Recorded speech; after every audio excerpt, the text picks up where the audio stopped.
Je m'appelle Christophe Kaufmann, je suis auteur.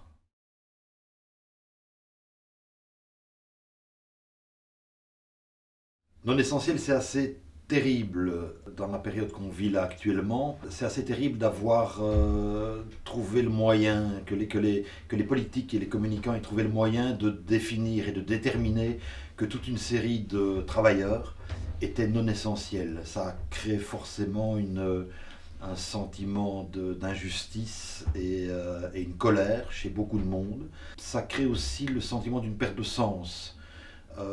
Toute une série de personnes, moi en tant qu'auteur, je pense à tous les autres, à tous ceux qui n'ont pas pu exercer leur activité, qu'elle soit artistique ou qu'elle ne le soit pas, pendant bientôt 9 mois. Ça crée un sentiment de profonde dévalorisation. Qu'est-ce qui permet de dire à un moment donné que tel ou tel métier a plus ou moins d'importance que les autres? Ça crée un sentiment de perte de sens. On attend. Moi j'ai le sentiment depuis plusieurs mois d'être en attente que quelque chose se passe. En attente du prochain comité de concertation, en attente de prochaines décisions sur lesquelles je n'ai absolument pas la main, ce qui est une forme de révélateur de ce qui se passe beaucoup dans les sociétés démocratiques en Occident aujourd'hui. On est toujours dans l'attente de décisions prises par d'autres et sur lesquelles on n'a pas de prise, on ne trouve pas d'accroche. Ça a servi, toute cette période a servi de révélateur de ce sentiment-là.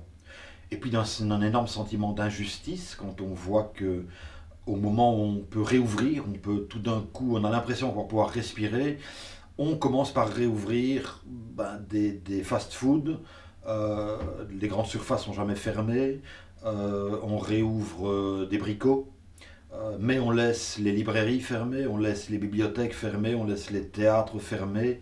En dehors des personnes qui y travaillent, qui se débattent, qui crient au secours, on entend peu le reste de la population réclamer. J'ai entendu personne réclamer l'ouverture des bibliothèques. J'ai entendu personne réclamer l'ouverture des librairies, sauf les personnes qui y travaillent.